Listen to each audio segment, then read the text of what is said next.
We sit here in the studios to be the back lot right here. Trapping down here on the block in Prototype's backyard, man. It's what you don't do. I know you love me, I don't need proof.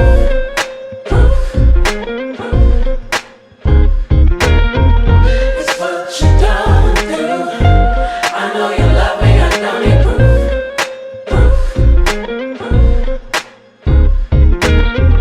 It's what you don't do. I know you love me, I don't need proof.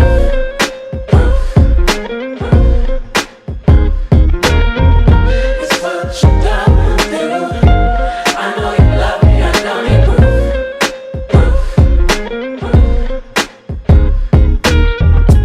Heavy words, little lies, telling everything but the truth. We're watching the prototype, and in this session we interview two artists, one by the name of Anthony and then two by the name of Claude. Stupid question, but are we on the air right now? That's what I'm wondering. How do you use every white piece of paper in your sketchbook? It was an obsessive goal. I was like, if I get this book, what I'm gonna do is Facts. I'm gonna just bombard this whole book, no blank spaces. Because if I do that, no one can say that there's nothing to look at. How? That, when you see it, you can't help but think, like, I can't turn away. And, sometimes you see something so crazy, you really can't turn away. Mm-hmm. Where do you zone out at? Where is your usa, your serenity, your amiste? Where do you find focus at? I could be somewhere where there's a forest, but I still want to be able to see some signs of life in the distance, like some kind of, like whether it's a mountain in a city, just to be able to see. Because I don't know, I feel like life is full of contrasts. You have a red pill, you got a blue pill. You got you got the sun, you got the moon. I feel like I want to be able to see those two things always go together. Cause I feel like they can. Well, anywhere in general, Yeah. I could. As long as you're stressed and you have a piece of paper, I feel like if I'm stressing this piece of paper, that's a blessing. Like, Yeah. that's honestly all I needed for that moment. How do you discipline yourself in your art? But for me, it aside from the people that I was inspired by, I just always had this need to have to draw. So I mean, maybe it's a little obsessive, but I feel like when it comes to stopping whatever I'm doing to finish what I got to do, whether it's painting or comic book or whatever, I literally I tell myself to just do it. What's our self-discipline? Yeah, like how do you discipline? A balance. It needs to be a balance. You need to have fun, and you need to be Frustrated. You need to You need to be challenged. Yeah, you need to train yourself and honestly have fun. And if one is not working for you, then do the complete opposite and do that inverse. It's almost like if I play basketball and I keep working on my shot, but my shot is trash, I'm gonna do the complete opposite. I'm either gonna dish it off, play defense, or do something to keep that going. It's like a constant flow, if anything. So what you do it in the same realm. Like, okay, you're gonna draw, right?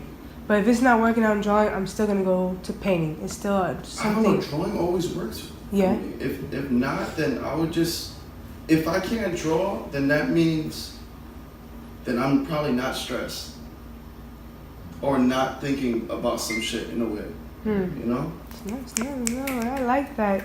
No, it was. You always want to show that you can do the job, even if people tell you can't, even when you feel like you can't, because no one else can do it but you. And if you take the time to start on something that you want to do, don't think about it, just do it. Because eventually, once you lay those seeds down there, it's going to grow.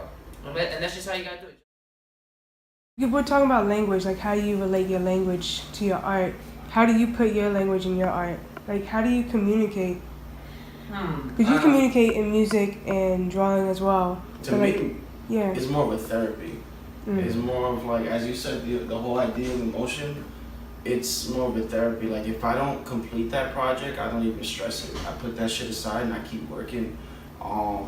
If I can't handle certain things in my life and I can't control it the way I want to control it, I would just pick up a piece of paper and I would for some reason, the same way that some people feel better after working out, or the same way some people feel better after a run or anything, that's how I'd feel if I spend 30 minutes on a piece of paper, or just me literally just fuck around with colors and putting paint on the wall type shit. And just do that for a process of time and just studying what certain lines and certain mediums can go, where they can go, stuff like that. Like the whole idea of just creating just brings a whole idea, it just brings me to a whole level of like calmness. For me, how I communicate like my art, you know what I mean, like, you know, we're all people, we're all human beings and stuff like that. And we all collectively as a species, I think, understand that, like, yo, we know how to be like more frustrated, angry, and all that stuff.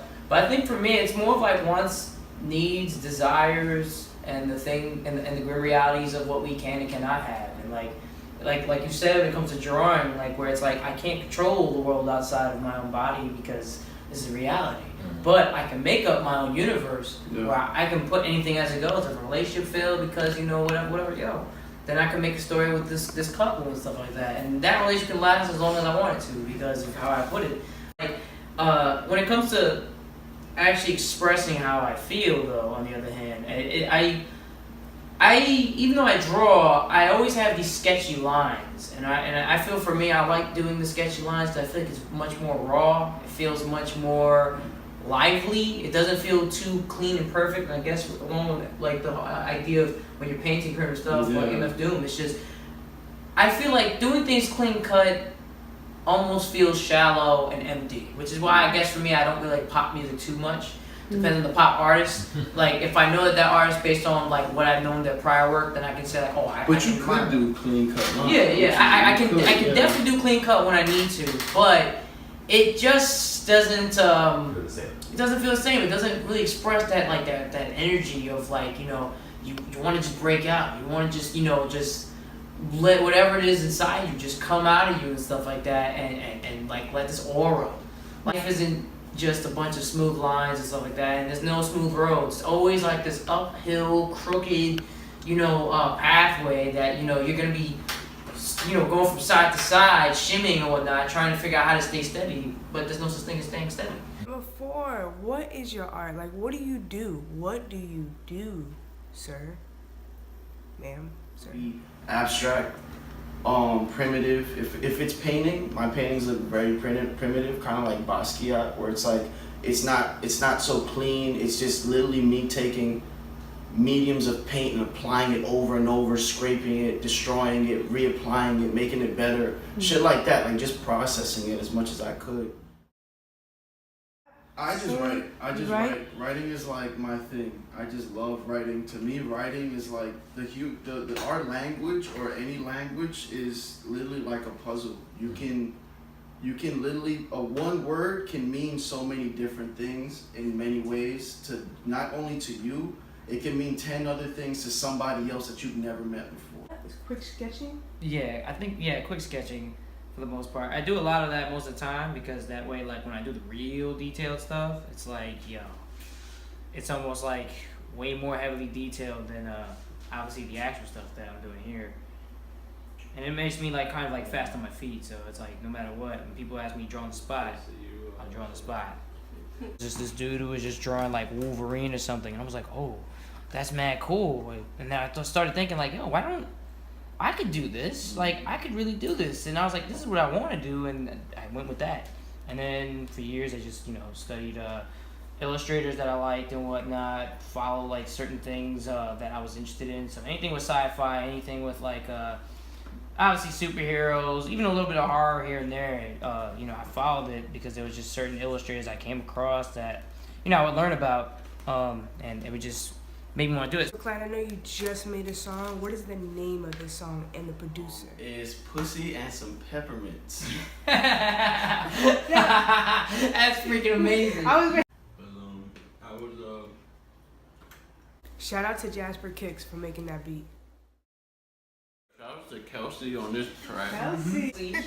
She actually came On the up ones with the and hook, twos. right? She came up with the hook. My SoundCloud on SoundCloud SoundCloud.com/Confucius Claude. I think I spelled Confucius wrong on purpose. ConfuciusClaude. CLAUDE. And you can find a couple of my tracks and a couple of tracks I put out there that my friends have made. And my last song that was just made, as we spoke about, was Pussy and Some Peppermints.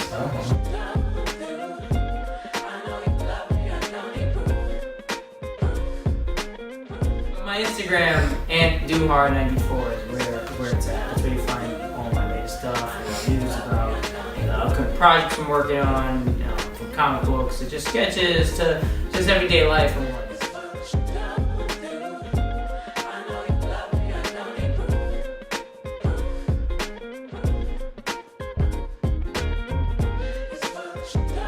I think it's worthwhile to just tune in every now and then. Maybe all the time. Just tune in every now and then. On my station and his station. And Prototype Station. Yay!